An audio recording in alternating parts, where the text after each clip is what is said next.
Opa. Bracelet na lang. Okay, good day mga Airsoft. Good day mga kapiman. Okay mga Airsoft, magandang gabi po sa inyong lahat. Hindi ko matapos tong araw na ito nang hindi ko i-roll, no, yung ating kwentuhan session, tanungan portion. Okay? Ang layo na kasi na narating natin mga Airsoft. Hindi ko ipapanik. Ang layo na narating natin. Nasa episode 140 na po tayo, no? Pero just imagine yung episode 140, napakalayo na ng kumbaga, episode 140, ibig sabihin 140 times na natin ginagawa to, di ba? Nung mga una, random yung oras, pero lately, napagtanto natin na dapat gabi kasi sa gabi, nandito na yung mga ka-airsoft natin. So, yung ibang ka-airsoft natin at karamihan sa ka-airsoft natin, ginagawang libangan to, no? Yung panonood ng kwentuhan session, tanungan portion. Kasi dito sa kwentuhan tanungan portion, matututo po kayo ng mga bagay-bagay na gusto ninyong matutunan. Di ba? Okay. Kaya ngayon mga ka-airsoft, huwag na natin patagalin po. Kwentuhan, session, tanungan, portion, episode 140. Itanong mo kay Bigman. Okay. Ano lang, sandali. Nasaan ba yung patungan ng cellphone? Gusto ko kasing sandali mga ka-airsoft, kunin ko lang. Yun. Yan. Okay. Para nasasagot ko kayo ng maayos, ng maliwanag, di ba? Para kompleto. O, di ba? Kompletos recados tayo ngayon, di ba? Okay, sandali Yan. Kasi hindi natin maiwasan, may mga gusto magpa-shoutout, mayroong mga gustong magtanong. So, yun ang sasagutin natin ngayong araw na to. Okay? Mga Airsoft, kwentuhan session, tanong portion, episode 140, itanong mo kay Bigman. Question number 1. Okay, grabe, no? Ang daming tanong regarding dun sa nilaunch natin kanina, yung pang self-defense, no? Ganito mga ka-Airsoft, Number 1 po, yung nilaunch natin kanina is a non-lethal pistol. Para dun sa hindi masyadong malalim ang kaalaman regarding sa pistol, a non-lethal, pag sinabing non-lethal self-defense pistol is a tool. Okay? Isang tool or isang substance, kasi ang mga non-lethal hindi lang naman nakafocus sa tool. So, merong mga substance din na non-lethal. Ito, pero focus na lang tayo since yun naman ang product natin is yung non-lethal na self-defense pistol. Okay, ito. Ganito yan, self-defense, no? Uunahin ko muna, self-defense, discuss natin. Pag sinabing self-defense, maraming factor yan to consider. Nandun ka sa sasakyan mo, nandun ka sa bahay, nasa trabaho ka, nasa opisina, ganun yan. Pero mag-focus na lang muna tayo in general. Nasa bahay ka. Okay? Ipagpalagay na natin mga ka-airsoft, natutulog ka. Okay, natutulog ka. Sige. Since natutulog ka, so, peaceful ang paligid, ang anak mo natutulog, ang anak mong lalaki natutulog, anak mong babae natutulog, ngayon, misis mo natutulog, magkatabi kayo. Okay. May narinig ka ngayon na kumaluskos sa bahay mo. Kumaluskos, nag-uusap, nagbubulungan. So, ang tendency, anong gagawin mo? Babangon ka. Babangon ka. Bilang isang padre de pamilya, kung meron dapat unang magtanggol sa pamilya, ikaw. Kaya babangon ka. Ipagpalagay na natin, mga ka-airsoft, meron kang baril. Meron kang baril, Ipagpalagay na natin, meron kang totoong baril.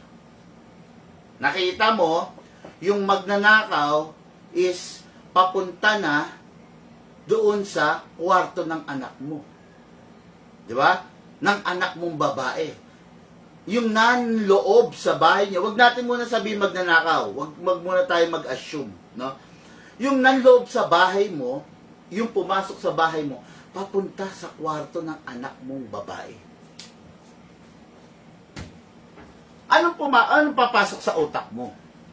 Papunta siya sa anak mong babae, may gagawin siyang kalokohan. Di ba? May gagawin siyang kalokohan. Hindi normal na merong manloloob na let me rephrase it. Baka maguluhan kayo no? The mere fact na yung tao ng loob doon sa bahay ninyo, may gagawing katarantaduhan niyo. Okay. Pagpalagay na natin merong kang tunay. Ngayon, nakita mo, kumakaluskos, papunta, naglalakad dun sa kwarto ng anak mo. Anong gagawin mo dun sa tunay mo? Kukunin mo. Tama ako? Kukunin mo siya. Siyempre, yun yung magiging tool mo. Tool. To defend your family. Kunin mo siya. Ngayon, babarilin mo. Siyempre, babarilin mo. Anong gagawin mo? Magtititigan kayo?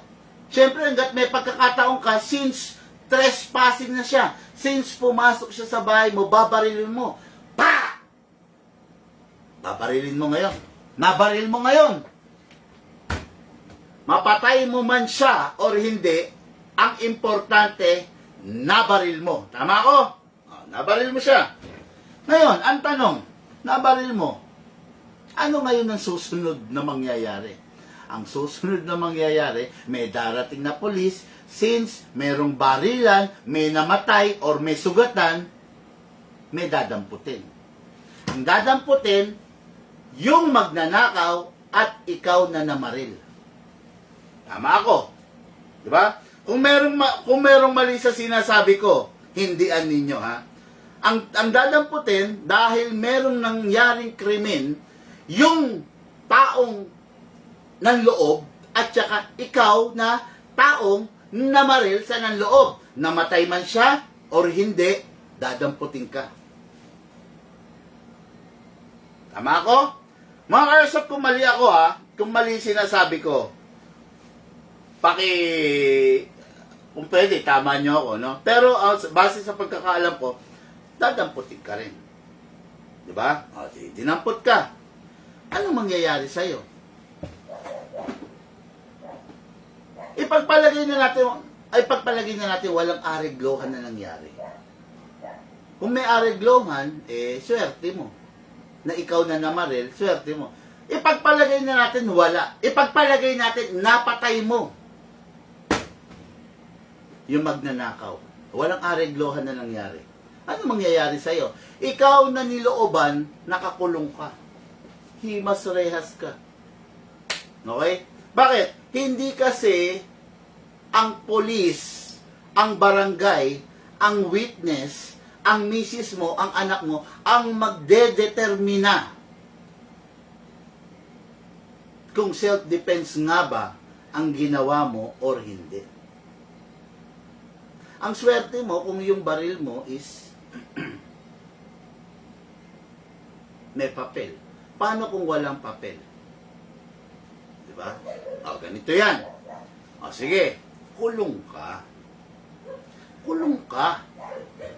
Ginamit mo yung tunay mong baril, ngayon, para ipagtanggol ang pamilya mo.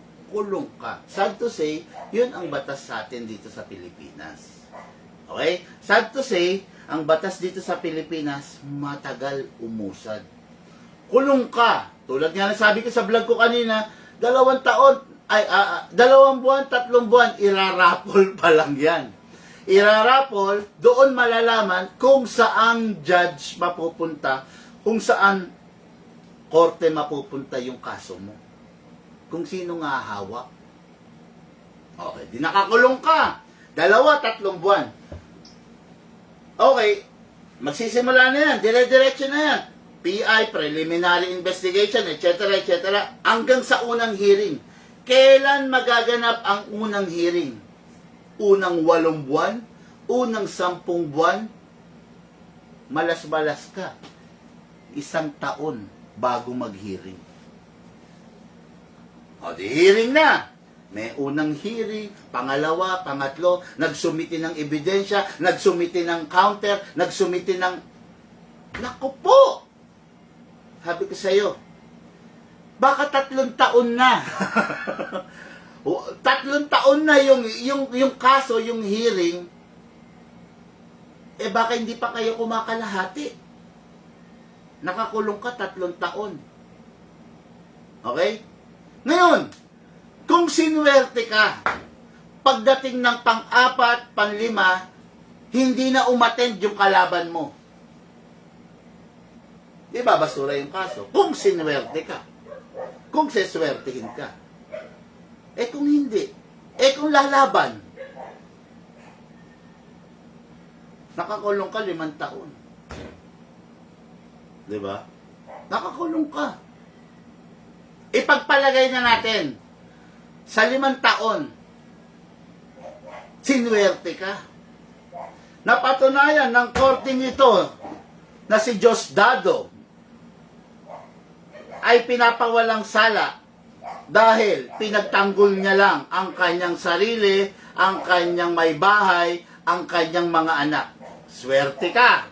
Okay. Napagtanto ng judge na pinagtanggol mo lang. Ngayon, ito ang tanong. Masaya ka? Masaya ka? Siyempre, lalaya ka na. Pero sa isang banda, titignan niyo to 5 taon ng buhay mo nawalan ng saysay. Di ba? 5 taon ng buhay mo nasira.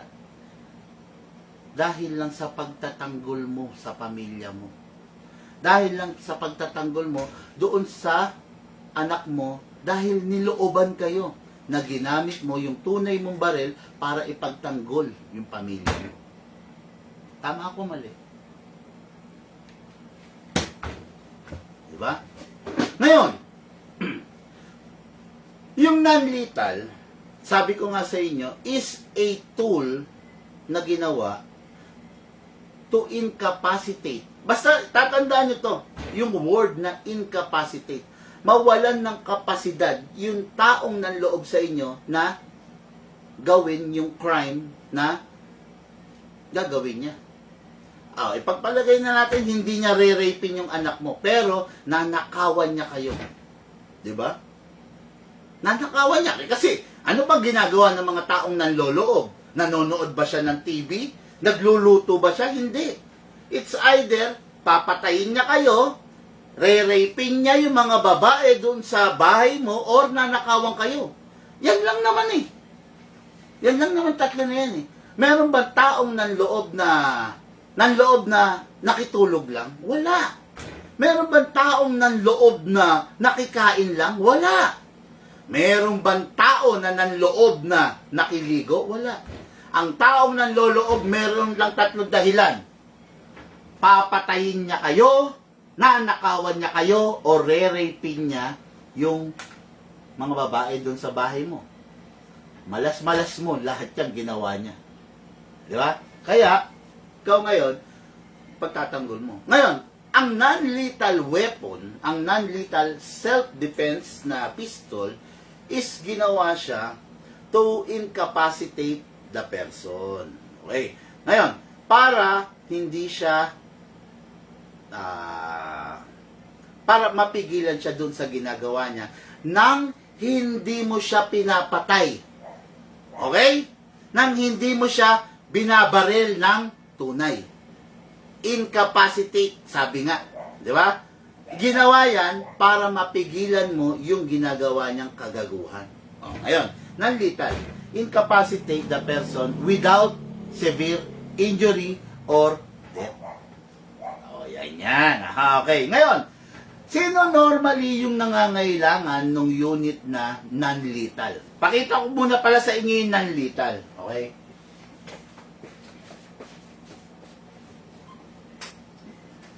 Ito. Mga airsoft, ito, ang hawak ko nito ay 15 piraso lang. 15 piraso lang. 15 pieces lang to. Okay? Sold na po yung 4. Sold na yung 4 Kanina ko lang to inilaunch. Okay? 15 piraso na po ito. Sold na po yung 4. So, ang natitira, 11 na lang.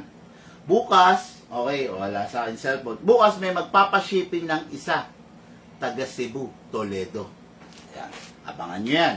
Basta lahat na sinasabi ko sa camera, totoo. Bukas, may magpapashipping ng isa, taga Toledo, Cebu. So, as of tomorrow,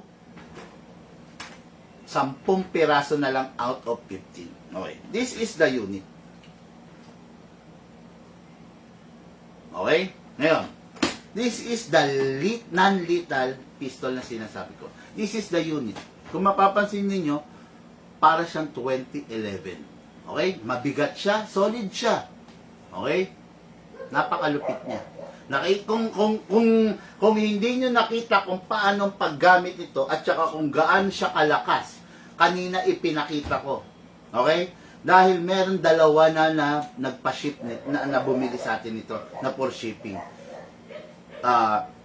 Dun sa gusto makakita, puntahan nyo yung page natin, scroll nyo, nandun po yung live nito. Okay? Ayan. Gusto ko lang ipakita sa inyo. So, this is the unit.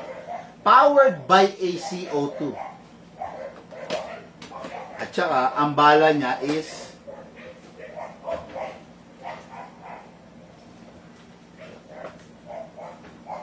rubber bullet.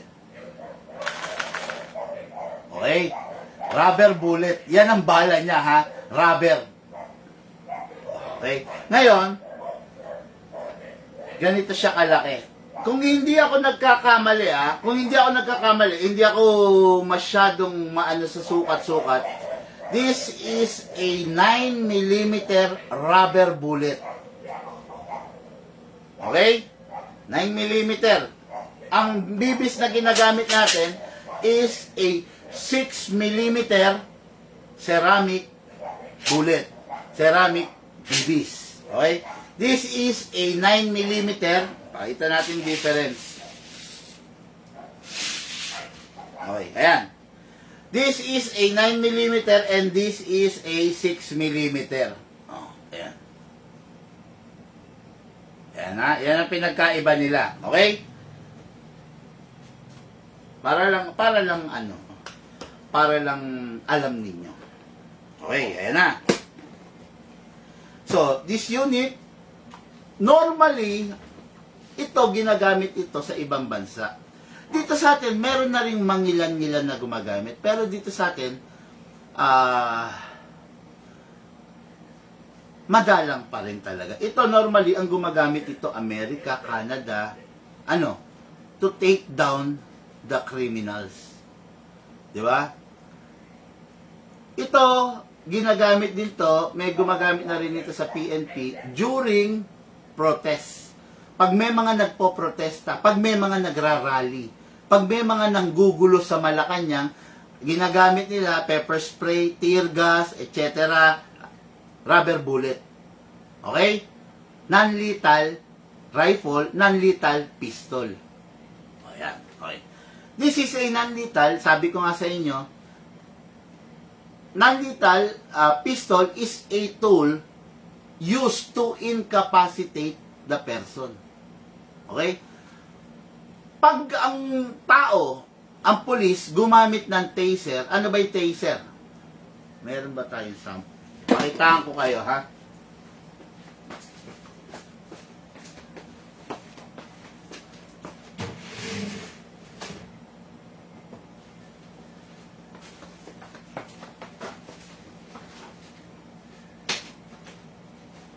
Okay, mga airsoft, dali lang.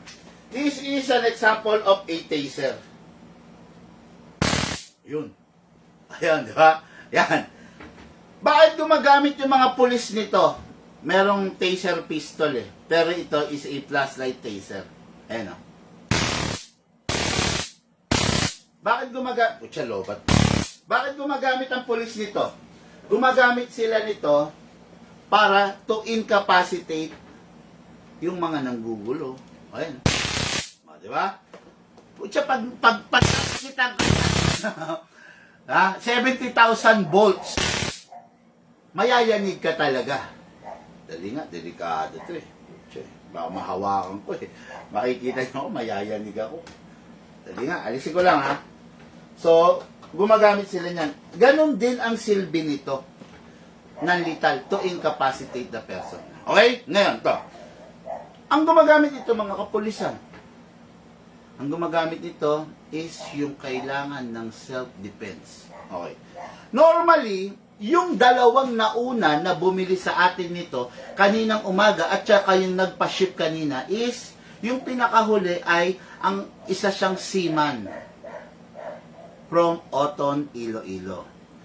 Seaman siya. Ngayon, yung pistol, yung unit, ang re-receive is yung asawa niya. Asawa niya, babae, syempre, di ba? Ngayon, gagamitin to ng asawa niya for self-defense doon sa liblib na tahanan nila. Okay? Nung napanood niya yung video, ang una niya sinabi, "Big man, kailangan ko yung unit." Meron pa ba? Since meron pa, nag-go siya. Okay? Ngayon, ang gagamit nito is yung misis niya. Si auto-powered, napakadaling i-operate, napaka-less maintenance, hindi mo kailangan ng silicone oil, hindi mo na kailangan ng kung ano-ano pa. Just gas, lagay mo yung gas, lagyan mo ng bala, tapos wala ka nang kailangan sprayan, wala ka nang kailangan i-upgrade. Kasi bakit? 800 to 850 FPS. Just imagine yung lakas na yon, 800 to 850 FPS, napakatindi po nun. Okay? Ayan. Ngayon, sino nangangailangan nito? Ikaw, na padre de pamilya, kailangan mo to. Ikaw, na babae, na walang magtatanggol sa'yo dahil wala yung asawa mo nasa abroad, kailangan mo to. Di ba? Ikaw na anak na madalas maiwan ng magulang mo sa bahay, kailangan mo to. Kailan yung panahon na dapat bumili ka nito? Ngayon. Ngayon. Okay? Kailan ka bibili nito? Pag pinasok na yung bahay mo? Kailan ka bibili ng ganito? Pag nanakawan na kayo? Kailan ka bibili nito? Pag na-rape na yung anak mo? Kailan ka bibili nito? Pag patay na kayo? Kaya, kailan yung tamang araw na bumili nito? Ngayon. Kasi, tandaan nyo, ang mga masasamang loob, umaatake yan sa hindi nyo inaasahang panahon. Tandaan nyo yan, ha? Umaatake yan doon sa panahon na hindi nyo inaasahan.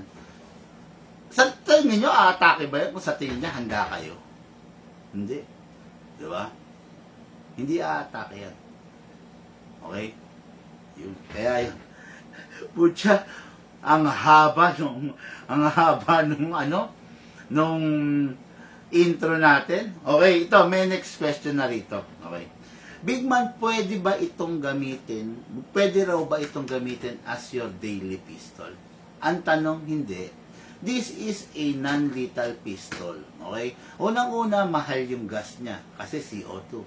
Pangalawa, mahal yung bala niya. Okay? Mahal yung bala niya. Pangatlo, masyado po siyang malakas. Okay? Masyado siya. Super lakas po niya. Sa totoo lang. No? Ngayon lang rin ako nakakita ng ganito kalakas na pistol. Na non-lethal pistol. Ang airsoft, pwede bang pang self-defense? Lagi kong hinihindian yan. Ang dami nagtatanong sa akin yan. Big man, yung gusto ko yung pang self-defense eh. Lagi kong sagot, kung ang naghahanap ka ng pang self-defense, hindi ka kayang ipagtanggol ng airsoft. Kasi ang airsoft, hindi siya ginawa pang self-defense. Ang airsoft is ginawa as a tool to perform sports. Para makapag-sports ka. No? Masyadong mahina ang airsoft para ipagtanggol niya yung sambahayan mo. Ngayon, ano yung kayang magtanggol sa'yo na hindi ka naman papatay? Ito.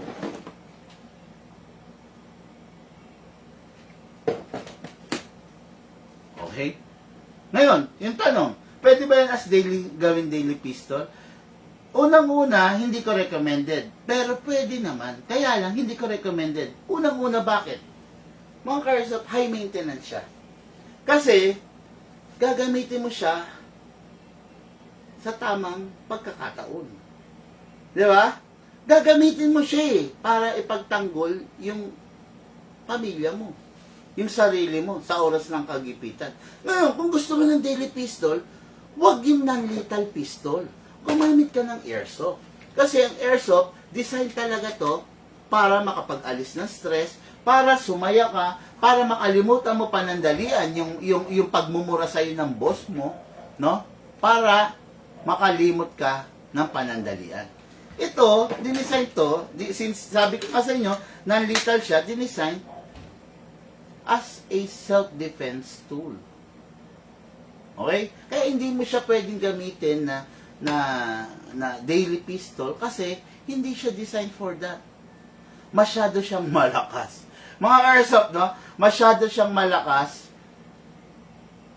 for a daily pistol. Pero maliban na lang, kung afford mo naman, kung sobra-sobra ang pera mo, pwede. Di ba? Pero kung sakto-sakto lang naman ang pera mo, wag. O, ganito. Walang iniwan, ha? Bakit ang militar, bakit ang US, gumagamit lang ng mga nuclear missile or ng mga atomic bomb during the war? Diba? Yung mga big war. Bakit hindi sila nagpa-practice na gumagamit ng nuclear? Bakit hindi sila nagte-test fire ng nuclear during their drill? Kasi masyadong mahal ang nuclear, masyadong magastos ang nuclear, masyadong mahal ang atomic bomb para gamitin lang nila during the practice or the drill. Diba? Ganun yan. Diba? Oh. Oh. Bakit? Oh, wag na tayong lumayo. Bakit? Kung tutusin, ang sarap gumamit sa motor, ha? Ng slick tire. Napakamakapit. Pero bakit? Hindi slick tire ang ginagamit natin. Bakit yung ordinary tread tire lang? Kung talagang makapit yung slick tire. Kita nyo, di ba? Pag bumabangking, talaga naman, di ba? Talagang inihigay yung motor, di ba? During the race, di ba? MotoGP, di ba? Bakit on normal days, hindi tayo pwedeng gumamit nun? Kasi masyado siyang mahal. Yung slick tire, dinesign for race purpose. Kasi mahal siya. Ngayon, kung yung slick tire, gagamitin mo lang sa daily, pwede naman kung afford mo. Pero, dahil nga mahal siya, wag na as a daily. Okay? Ayun. And I just hope na sagot ko po ng tama, ng maayos yung question ng ating ka-airsoft. Okay? First time in the history of Big Man na-release ang isang non-lethal unit. Yes, first time talaga in the history, no? Kasi unang-una, dumadami yung mga ka-airsoft natin na naghahanap ng unit na for self-defense. So, nag-research tayo, naghanap-hanap tayo ng pwedeng gamitin. So, yun. Oh, by the way, this pistol, since he auto-operated siya, yung isang CO2 is good for only ng 10 shots. Ito, yung isang cartridge, wala talaga.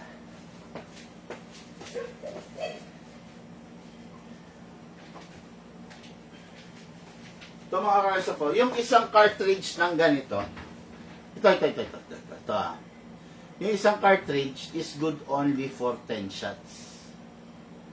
10 shots lang to ha. Ito. Okay. Pero, meron tayong kinakalikot ngayon. Inaano ko. Kanina, yung isang cartridge, umabot na siya ng 15. Okay? Kaya ko pa yan. Promise. Kaya ko pang sakalin yan. Yung, pipilitin natin na yung 1 cartridge will be equivalent to 25 shots. Okay? Yan. For this non-lethal self-defense pistol. Okay? Yung mga nahihiwagaan, ano ba tong pistol na non-lethal na to?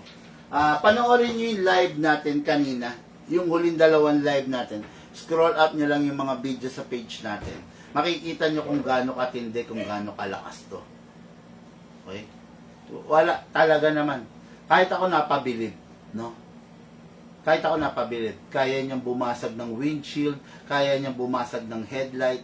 Mga karsap, kung hindi lang po napakadelikado, gusto kong ipakita sa inyo na kaya niyang basagin yung aquarium. Meron kasi ako salamin ng jealousy. Yung mga sinaunang bintana. Ipinatayo ko yung salamin. Basag. Basag! Basag. No? Ganun siya kalupit. Ganun siya katindi. Basag eh. Okay? Good evening po, Sir Bigman. Sabi ni Jonathan Marilla Micor. Good evening, Alan Villaris. Mga bossing, share niyo yung live video natin. Ha? Share niyo po yung live video natin. Okay? Okay. Next question natin. Grabe, no? Again, para doon sa mga ka-airsoft dyan, 15 piraso lang po itong dumating na to. 15 pieces lang. Ngayon, sold na yung 4. Bukas may magpapashipping ng 1. Ibig sabihin, 10 na lang yung natitira. Kung aabutan mo, maganda. Kung hindi, pasensya. Okay? Magsisisi ka. Tandaan mo.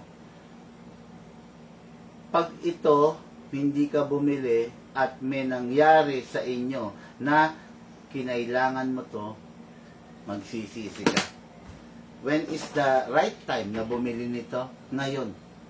After na mapanood mo tong live na to, pag-isipan mo na. Huwag mo nang panghinayangan pa.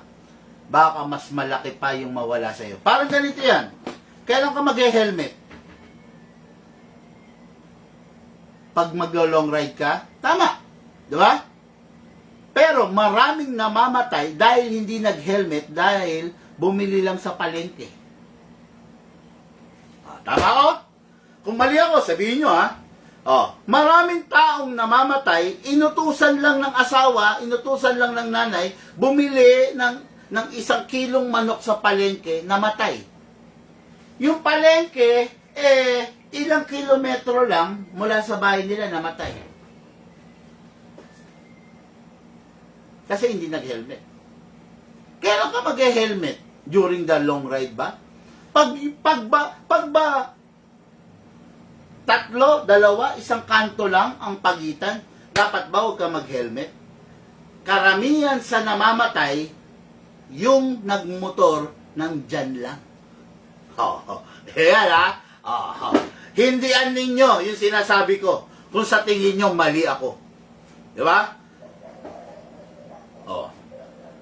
Yung taga rito lang sa amin namatay nung nakaraan Bakit? Kasi bibili lang siya, magpapa-refill lang ng LPG. No? Kinarga niya yung LPG dun sa likuran niya. Okay, bibili lang siya. Okay? Ilang kanto lang yung LPG, yung bilihan ng LPG dito sa amin Siguro parang nasa 700, 700. 7 kilometer lang sa labasan kasi yun. Yun. Nasa 2 kilometer pa lang siya, paglabas pa lang ng highway, patay. Diba? Humataw ba naman humataw siya may kargang LPG, syempre yung balanse ng LPG, nasa likod niya. Hindi balanse yun, diba? Yun, humataw, patay. Diba? Karamihan sa taong namamatay, yung hindi nag-helmet dahil malapit lang naman Katwiran niya ng tanga Katwiran niya ng bobo. Bakit hindi kasi nag-helmet? Eh, kasi dyan lang naman. Di ba? Ay. Yun sinasabi ko, ha? Basta mga airsoft, yun nga, nasa sa inyo na yan, di ba? Nasa sa inyo yan. Basta ako, ang inaano ko lang, ano mga, charge mo nga? Tingnan mo. Off mo. Charge mo lang. Ayan. Ha? Oh. Hindi mo pwedeng dalhin sa school yan, ha? Okay na ba? Charge mo muna. Off mo. Ayan. Okay, ayan ha. Okay, next question natin. Okay, big man, ano po yung mga pistol sa likuran mo? Okay. Nagbebenta po ba kayo ng second hand? No. Okay. Isa sa batas ni Big Man yan. Isa sa rule ni Big Man. Huwag magbenta ng second hand. Bakit? Tandaan nyo, yung second hand, hindi nyo alam kung paano ginamit yan. Ibig sabihin, yung second hand, ito kasi, itong mga unit na to, yan yung mga pina-repair.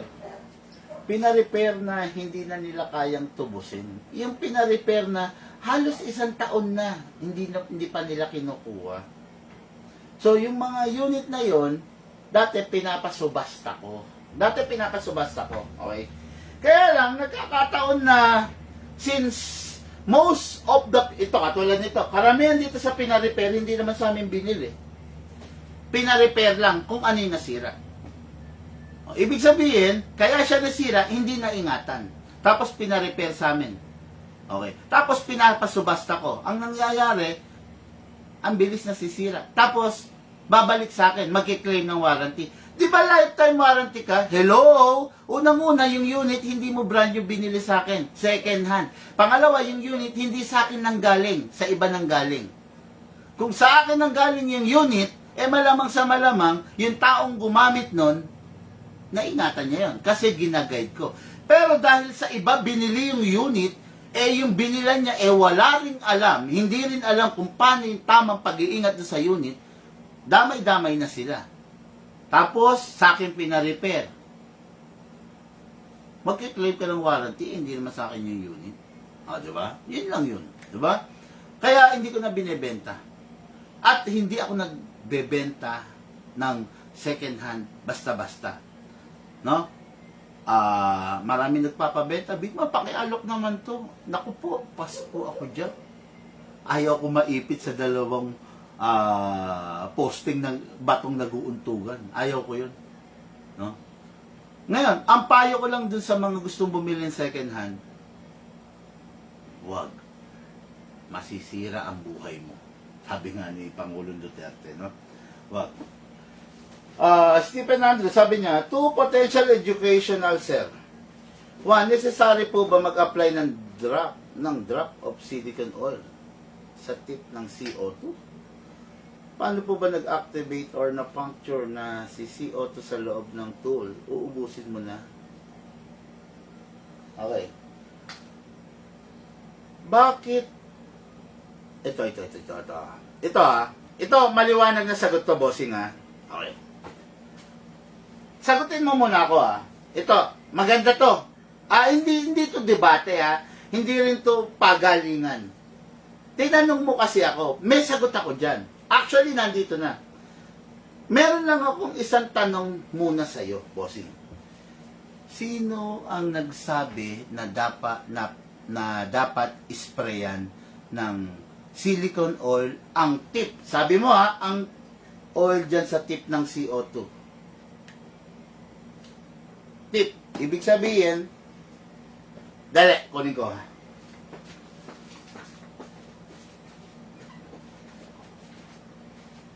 Tip. Sabi niya, hindi tip ng barel, hindi tip ng barel.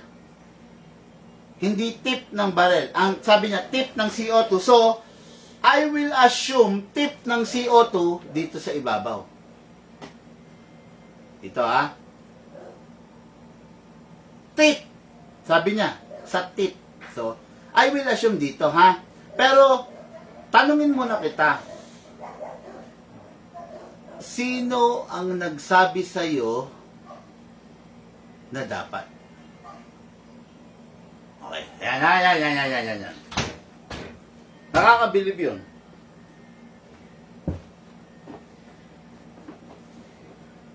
Sige, boss, sagot ha. Stephen Andrew, so we're not debating or nagpapagalingan. Gusto ko lang malaman kung sino yung nagsabi sa'yo. Sabi ko nga sa'yo, nagbigay na ako ng hint. Nakakabilib siya.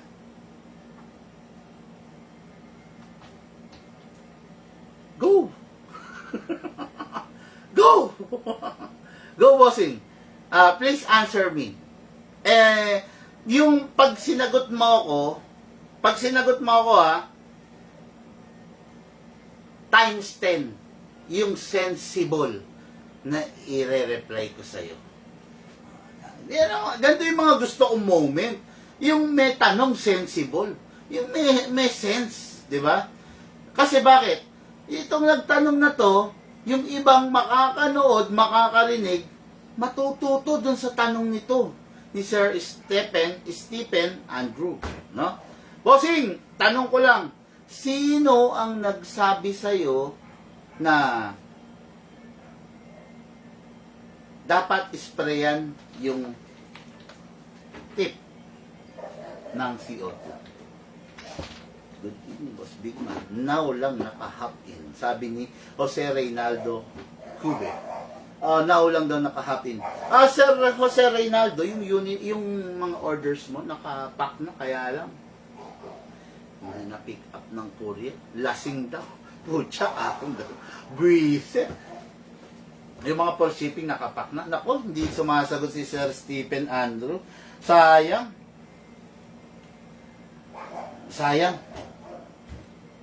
Ang dami kong gustong isagot.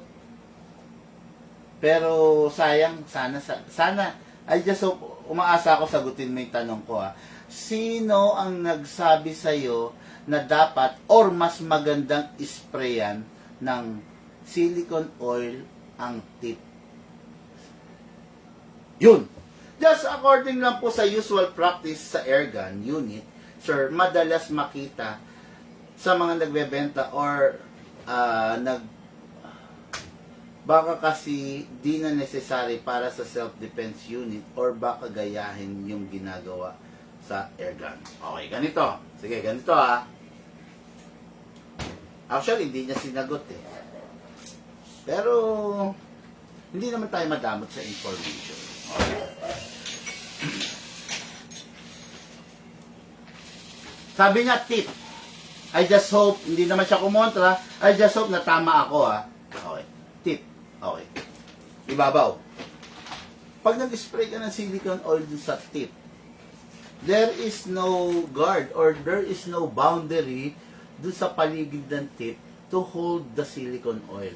Well, pag itinaob mo yung silicone oil, wala na yun. Mawa-wipe out. Okay? Ang silicone oil, ang main responsible ng silicone oil, number 1, is to fill in the gap between the two surface. Yung gap between the two surface. Ngayon, yung gap ng tip of the silicone oil, of the CO2, okay ito tip, hindi kayang i-fill in ng silicone oil yun. Okay? Ang nag-fill in between the tip and the nozzle na tumutusok doon sa mismong tip ng CO2 is a rubber o-ring. Okay. Okay, may punto yung sinabi mo. Pero, I suggest, wag na lang sa tip. Siguro mas maganda doon sa contact between the nozzle and the... Kasi ganito yan. Ganito itsura niyan ha. Gusto ko ipakita sa inyo mga karsop eh. Ito. Wala tayo ha. Ganyan yung gusto ko. Grabe. Ganyan yung mga gusto ko, no? Sensible question, no? Kaya pag sensible question na ganyan, talagang ganado ako sumagot eh. May visual aid pa ako eh, no? Kasi, bakit ako nag-e-effort ng ganito? Gusto ko maipaunawa eh. Yeah.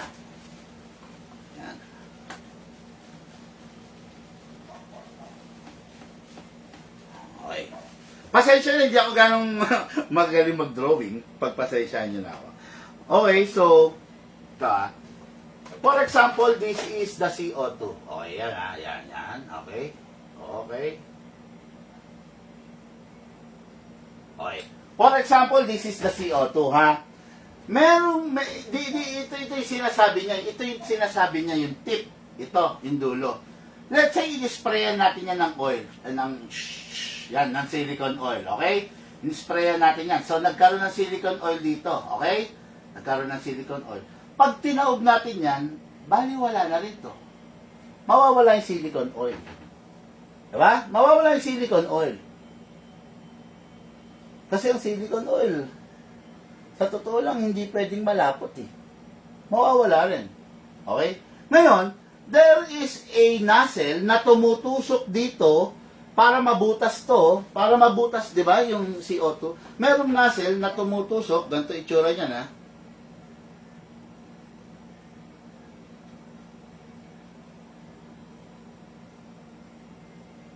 Ayan. Merong, ayan, to. Yan. Kutsa, pumangit. Parang may nai-imagine ako nga i-drawing kong masama eh.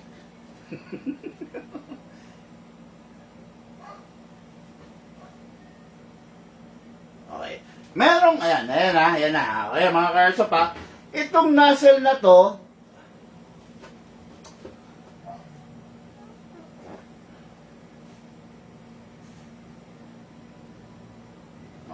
itong nozzle na to, mga pucha, iba. Pagpasensyahan nyo na ako, hindi ako ganun kagaling mag-drawing, ha. Itong nozzle na to, mga ka-airsoft, tutusukin niya to para mabutas, para lumabas yung oil. Yung gas. Okay?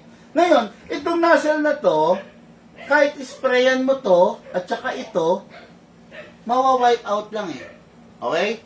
Ngayon, itong nozzle na to ay suportado yan ng O-ring dito. Yan, may O-ring yan dyan. Ngayon, yung sinabi niya na sprayan yung tip, tama, dapat ka mag-spray. Pero wag na siguro sa tip. Doon ka mag-spray sa nozzle. Diba? Dito ka mag-spray. Dito dun sa nozzle na tinutusukan ng CO2. Tama ka naman. Actually, may point ka. Dapat mag-spray ng CO2. Bakit? Para, ang purpose nun, okay sabi niya, sandali, mamaya ako nabasa yung comment mo. Ang purpose nung pag-spray mo ng silicone oil dito, para yung rubber o-ring, mababad siya, magkaroon siya ng protection, at hindi siya mag-brittle. Okay? Kasi ang lahat ng rubber, due to exposure sa moisture at saka sa chemical na dala ng mga gas, eventually nagbi-brittle. Papakitaan kita. Totoo yan. No? Eventually nagbi-brittle. Meron ako dito mga o-ring, mga Carson. No? I'm a Tamiya player. Ayan, makikita ko na.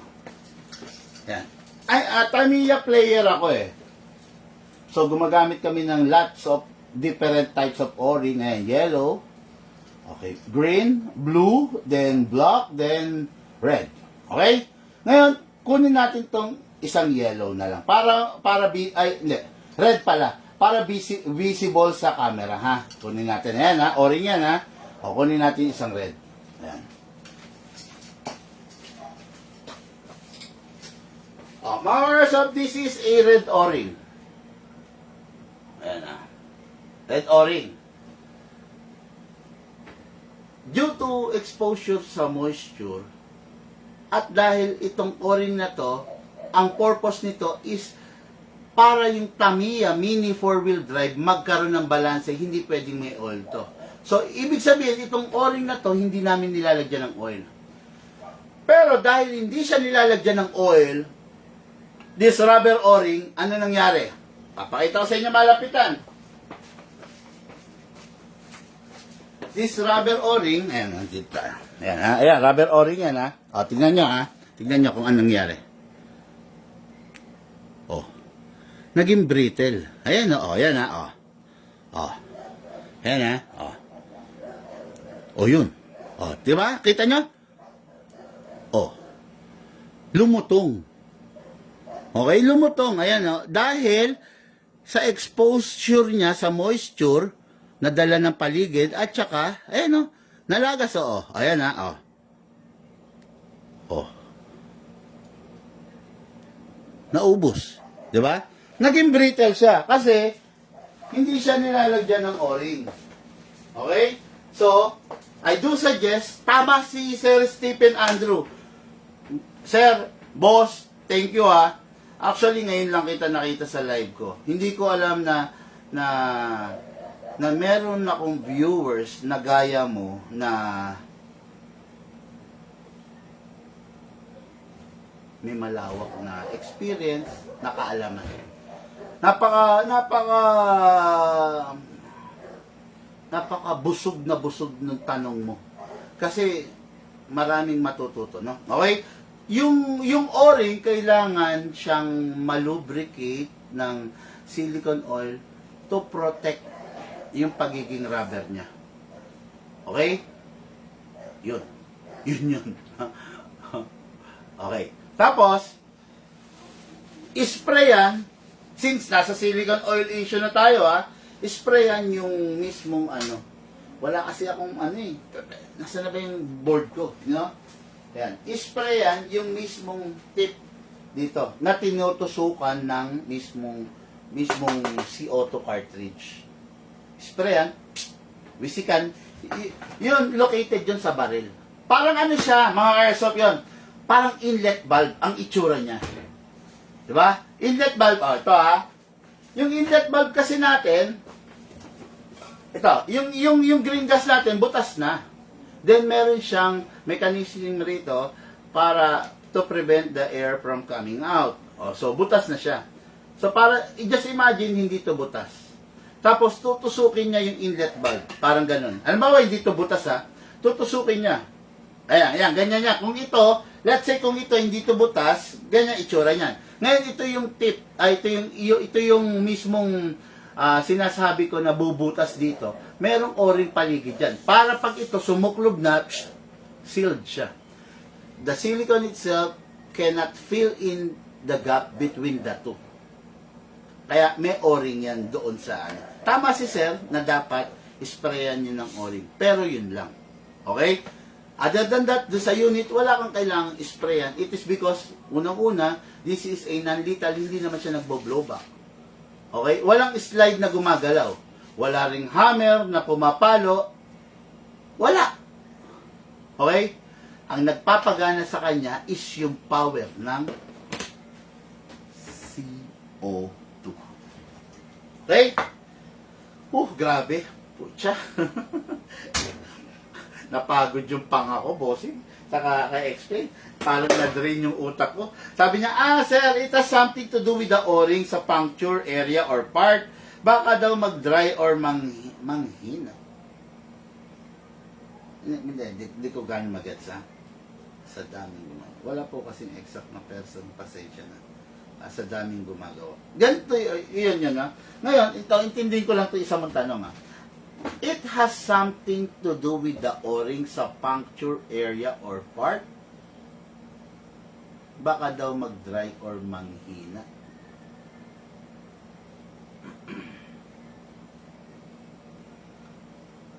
Ano ba to? Ito bang sinasabi mo na to? Patungkol pa rin ba to sa tip ng CO2 or patungkol na to sa o-ring? I will assume na yung sinasabi mo patungkol sa o-ring. And I will assume na nasagot ko siya. No? You need to put a dose of silicone oil dun sa o-ring para ma-maintain niya yung pagiging rubber niya. Ngayon, without the presence of silicone oil doon sa rubber o-ring, noong valve, the o-ring, pwede siya mag-brittle to time. Yung sinasabi niyo pong brittle effect, sir, siya yung end result. Yes! Siya yun ang mangyayari talaga. Magbi-brittle yung o-ring kung walang spray ng silicone oil. So, ganito na yan.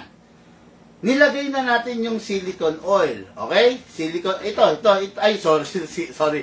Nilagay na natin tong CO2. So, this is the nozzle. may o-ring yan na nakapaligid dito para pag ito, pagbaba nito, isisil ng o-ring yung spaces, yung gap between the nozzle and the CO2. Ngayon, without the presence of o-ring, pag ito sumagad na, walang mag-fill in. Kaya importante na yung o-ring is ma-maintain yung pagiging rubber niya. Kung yung o-ring magiging katulad dun sa pulang o-ring na pinakita ko na nag-brittle, wala na mag-fill in. So, the air will come out dito sa paligid. So, ibig ko sabihin, pag naidiin na pag naidiin na tong cartridge dito, sisingaw lang siya. May sumisingaw kasi walang o-ring na nag-fill in. Okay? I just hope nasagot ko yung grabe, na-drain ako. Question number 2. By the way, meron akong isang additional. Yeah, totoo. Airgun. Unang panahon, airgun ang ginagamit, no?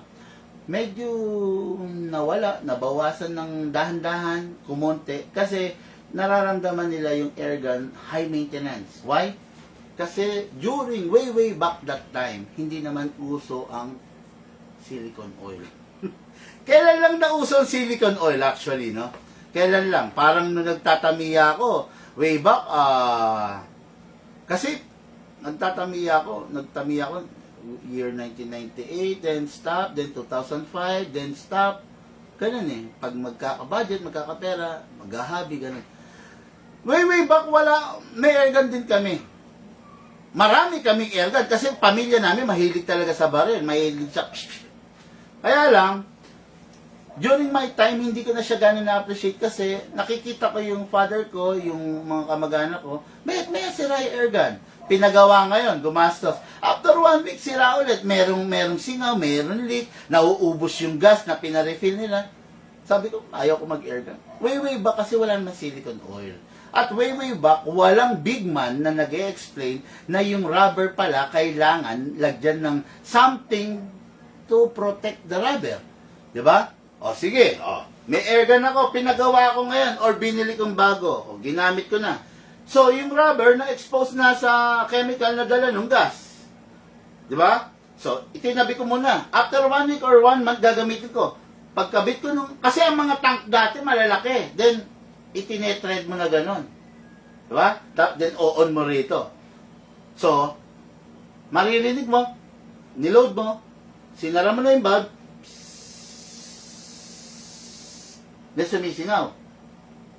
It is because yung rubber o-ring pala, it's either may punit na, may crack na.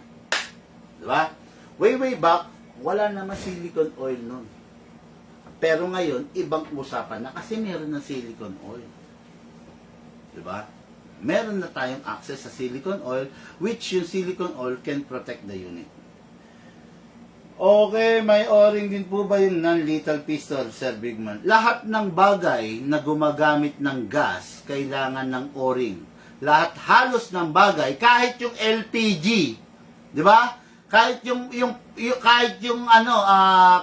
kalan na shell na lahat, kahit LPG, kahit compressor, lahat ng bagay na gumagamit ng hangin, merong o-ring. Okay? Kasi yung o-ring, napaka-importante niyan to seal, to fill in the gap. Gap, pag sinabing gap, ito yon. Itong kamay ko at saka ito, ayan. Pag pinagdikit ko, meron pa rin gap yan. Sino mag-fill in dun sa gap? Yung o-ring. Maano yan? Malalim yan. Sa totoo lang, hindi naman sa pagyayabang. Kung ordinaryong tao ka lang, hindi mo kaya ipaliwanag yan. Tinanong ka ng taong tulad ni Stephen Andrew na may isip, kung ordinaryong tao lang, nga na. Hindi sa pagyayabang, ha? Tanongin nyo, Stephen Andrew, sa tingin mo yung bang sinagot ko may sense? Sa tingin mo meron bang punto yung sinagot ko? Or nasagot ko ba? Or na-convince ba kita sa sagot ko? Diba? Anyway, yung may question pa siya, may follow-up agad eh. 2. Paano po pag nag-activate na puncture na CO2 sa loob ng tool? Uubusin mo na nila. Ah, okay. So, he was repairing this pistol as a tool. Sabi niya, na-puncture na si CO2, this is the CO2, sa loob ng tool. Ito yung tool. Okay, ito. This is the tool, this is the CO2, na-puncture na raw kasi ipinasok na natin. Okay, yan Ibig sabihin, maganda yung tanong niya Actually, ito yung tanong na step by step. Ang ganda ng pagkakaano niya. So, hindi ordinaryong tao to. Minsan, i-stock nga kita mamaya. De, joke lang. Okay. Paano pag na-activate na-puncture na yung CO2 ng tool? Pinasok. Pagkapasok mo, mag-activate na yun kasi mabubutas na. Sabi niya, uubusin muna nila. Okay. May mga unit na less mechanism sa loob, mas stable. Okay? Ang airsoft, hindi ko sinasuggest na iwanan nyo yung gas ng matagal. It is because napakadaming mekanismo nito. Okay? Pero ang tulad nito wala naman siyang blowback, wala namang hammer, di ba? Walang hammer, walang disconnector, wala lahat. So, kung ikaw ako kasi naiintindihan ko na since ganun siya nag-ooperate, less mechanism, kaya ganun siya kalakas kasi direkta. Imagine mo, pagputok mo, walang blowback, walang other sisingawan yung air. Di ba? Walang blowback. Ibig sabihin, pag pindot mo nito, mag-activate yung cut-off machine, maglalabas ng hangin yung CO2, itataboy niya yung bala. As easy as that. Ganun. So, dito sa unit na to, magkaiba. Stephen, for general to, para sa lahat to. Kung ang pinag-usapan natin airsoft, hindi advisable na mag-iwan ka ng hangin. Okay? Pero dahil non-lethal weapon to, so rekta siya Ang naghihiwalay between the CO2 cartridge between the air of the CO2 cartridge and the and the rubber bullets is a valve na once you pull the trigger, mag-activate yung valve, mag-open yung valve, then maglalabas ng air, then magko-close yung valve. Yun. Kumbaga as easy as that. Kumbaga simple lang yung machine, kaya pwede mong iwan. Ayan. Yan The simpler the machine, let me rephrase it. Mas simple yung machine, mas kaunti yung posibleng masira na labasan ng hangin. Mas maraming komplikadong parts na lalabasan yung hangin. Mas maraming pwedeng masira. Di ba? Sa magazine pa lang sa magazine pa lang, sa magazine pa lang, inlet valve. Sa inlet valve, ilan ang pwedeng masira dyan? The inlet valve, the nozzle valve, the O-ring, 3 na agad. Sa output valve, ilan ang pwedeng masira? Ang O-ring yan, 3. Ang O-ring nito, 2. So, 3, 6. 6 na kagad, 6 na kagad. Yung main O-ring pa, 7. So, ang pwedeng masira rito is 7. Okay? Pagdating pa dito. Di ba? Yun. Dito kasi sa airsoft kasi marami pwedeng masira. Kaya hindi pwedeng mag-iwan ng air. Ngayon, dito sa unit kasi na to, iba talaga siya. Hindi naman nagre-recoil. Walang magazine. Pagpasok mo ng air, direkta. Tutusukin. Ngayon, once you pull the trigger, yung tinusok, maglalabas ng air, itataboy niya yung bibis. That's it. Magko-close yung bulb every time na, di ba? Mag-o-open lang yung bulb every time na. Anyway, I just hope na napaliwanag ko lahat, no? Pero, sir, 2 thumbs up sa'yo, no? Napakaganda. Napakaganda nung ano mo. Napakaganda nung tanong mo, very sensible, and lahat na makakanood nito matututo. Matututo dun sa nasa tip na ng dila ako. Matututo dun sa how the unit performs. Tandaan nyo, magkaiba ang mekanismo na nandito compare sa nandito. And that is why sobrang lakas to kasi bakit? Nakarekta. Lahat ng hangin naka-design para ibuga yung bala. While the airsoft is hati. Paglabas ng hangin sa magazine, 60% is para ibuga yung bala, 40% is para i-blow back niya yung slide. Hindi lang yon. Pagka blow back ng slide, yung 40% ng hangin, out of 60%, ay total of 100, 40%, kaya kailangan niya mag-blow back para i-load niya yung panibagong bala. Dito yan, no? Ayan, no? Ganito ang itsura niya, mga airsoft, ha? Ayan. Ayan, ha? Okay. Once you pull the trigger, okay, yung bala na iniload niya sa half-up rubber, tatalsik na yun. Ngayon, magbo-blow back ulit. Ito, ha? Ito yung nozzle, ha? Bo-blow back, wala na yung slide, okay? Blow back, pack. Ngayon, itutulak nito, nung nozzle, yung bala. O, ilo-load niya na yan. Ayan, no?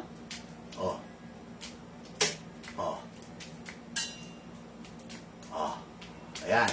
Yun. Kaya yung iba nga pala, nababalian nito. Yan, nababalian nito. Yan, nababali sa kanila to once na gumagamit sila ng USBs. Nababali to, ha. Once na gumagamit sila ng USBs, nag-jam, bumara, kumalang, balik. Yun. Sa airsoft yun. Dito wala nozzle dito eh. Wala nozzle, diretso to eh. Rekta ba? Okay? Ayan, sabi niya, yes sir, effective. Very well said sir. The simpler the machine, less maintenance. Tama. Meron na ako problema sa yes sir, Stephen. Inubos mo yung oras ko. Ang daming tanong. Na-focus tayo tuloy. Parang ano to no? Kwentuhan session, tanungan portion on non-lethal weapon. Putya. Gusto ko maipagpatuloy. Grabe. Nanlalata ako. Para bang sana merong ganito palagi no na question na ang sarap sagutin. Thank you Stephen Andrew. Grabe ka. 2 thumbs up for you, bossing, no? Ang sarap ng naging topic ngayon. And I just hope na one of these days makamit kita, no? Hindi naman masama. Kahit bibili ka ng airsoft, good. If not, okay lang rin. Gusto ko lang mamit ka, makapagpa-picture sa isang taong merong malawak na pag-iisip na bumuhay ng katawang lupa ko ngayong araw na to, ngayong gabing to. Mga ka-airsoft, lahat po tayo nagmula sa iba't ibang larangan. Pinagbuklod, pinag-isa ng iisang libangan. Yun po ang paglalaro ng airsoft, atid po sa inyo ng inyong lingkod, Pigman.